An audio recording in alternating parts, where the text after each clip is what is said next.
That's good. 7 shots today. Welcome. Hi, everyone. I just wanted to talk about a topic that I just discussed with a client this morning. And this topic is about working with youth athletes, and it actually applies to adults as well. But essentially, what you're doing is informing people of what they can and can't do when they're injured, and it's very important. Here's why. I was talking to a parent earlier today about their child who is injured and how to manage that at home, and what happens when you don't explain or you don't have a good outline or a map on what it's going to take to get back to the sport that they love, soccer, basketball, football, whatever it is. And I think that to help the parents, the athlete, and yourself to maintain that relationship, it's very important to outline exactly what's going to happen and how long that's going to take. Yes, you can't tell the future, or you can't know exactly what's going to happen, but what you need to do is give them what we call bumpers, or give them buffers on both sides. So you can let them know, listen, your ankle is sore and it's not ready to play. That's already the bad news. However, here's what you can do. For the next week, you're doing this, but you can't do this. So here are your bumpers. If you do this and it actually makes it sore, you're pushing too hard. If this is going great and you're able to do linear work or go forward and that's working for you and you're having no soreness, you can continue to do that. What they can see then is a graph towards returning to soccer, whatever that is. I think that we're quick to jump to, hey, you're not allowed to do this. You're absolutely not allowed to do this. When in reality, what you should say, here are the guidelines. You are able to do this. I'd prefer that you don't. And here, if you decide to do them, here's what's going to happen. And I think when you do that, both the parents and the athlete understand that better.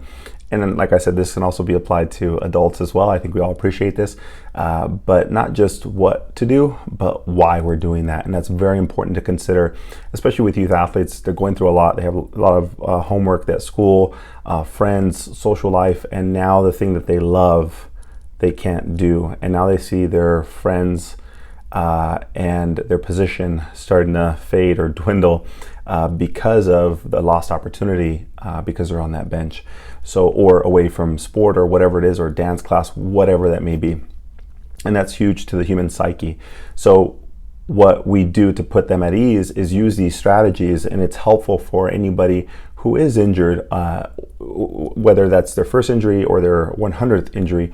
We have elite level triathletes who we use the same framework, and what that allows them to do is process and create their own internal drive to see how long that's going to take for them to get better, and what they need to do to be patient or not.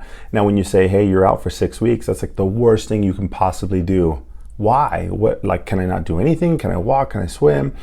Oh, I forgot to mention, yes, in the first week you can walk, or you can go into the pool and do some work. In the next week after that, you can go on the bike. And after that, then we're going to start on walking without pain. Then we're going to start on jogging. Then we're going to do plyometrics or whatever that is. You have to give them that. So I recommend that you don't use just the absolute timeline. Give them exactly what's going to happen, the repercussions if they don't, at each phase, so they can understand that and make better decisions for themselves. Once you do that, they become an athlete. They become somebody who is independent with their body, and they know how to manage that. And guess what? That framework then applies to the next injury that they may have. And we have a lot of high school athletes, particularly baseball and soccer, that these athletes may go on to play college or pro sports. And if they learn those lessons now, it's going to help with coping when they have injuries or significant injuries in those higher level sports. And so what you're doing is really creating a framework so people can understand their injuries and their bodies. So that way, when you give them guidelines, they already know what the check boxes are, what your green, red, and yellow lights are, and then their bumpers on what they can and can't do. So just a little food for thought. It was a great discussion today, and I thought it would help any healthcare, fitness professional, strength coach, whoever it is that is listening. This is for you. I mean, you all have clients who are injured. That's the reality of being in that field. And so you're just trying to help them, guide them. You're not telling them what to do. You're giving them guidelines so they can make the better decision for themselves. And when you do that, you're going to have clients for life.